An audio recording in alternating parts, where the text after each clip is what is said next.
Reiz tu biji mans labrīt, mans ardēju katra vakara beigās. Mēs zīmējām nākotni uz balta papīra, ticot, ka nekas mūs nešķirs. Tu biji mana drošā vieta, kur vienmēr gribējās atgriezties. Es tev atdevu savu sirdi, pat nebaidoties to pazaudēt. Katrs tavs apskāviens kļuva par mājām, katrs skūpsts par solījumu. Es ticēju mums no visas sirds, jo nemācēju mīlēt pa pusei. Un tad vienā dienā viss apklusa, nevis mīlestība, bet mēs. Palika tikai jautājumi, uz kuriem neatbildēja neviens. Tu biji mans viss, bet šodien esi tikai atmiņa.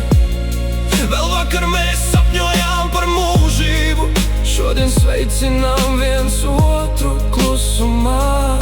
Sapnējot tas, ka viss beidzās, sāp tas, ka beidzās. Cilvēks, kuram ticēji, tu salauzi sirdi, kas pukstēja tikai tev, un aizgāja, atstājot mani salikt sevi no jauna.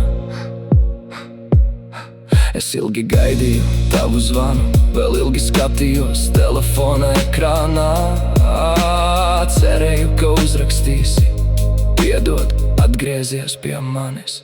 Bet dienas pārvērdās mēnešos, un klusums kļuva par atbildi. Tad sapratu, dažreiz vissāpīgākie stāsti beidzas bez pēdējā punkta. Es vairs neturu dusmas, bet rētas vēl atceras tavu vārdu. Un lai arī mana sirds vēl dažreiz sāp, es zinu, kādu dienu tā atkal mīlēs. Tu biji mans viss, bet šodien esi tikai atmiņa. Sāp ne jau tas, ka viss beidzās, sāp tas, ka beidzās. Cilvēks, kuram ticēji, paliki pagātnē, bet mācība, ko atstāji, dzīvos manī vienmēr. Jo cilvēks, kurš reiz salauza manu sirdi, iemācīja man, cik vērtīgi ir mana paša sirds. Un lai arī tu aizgāji, es esmu pateicīgs.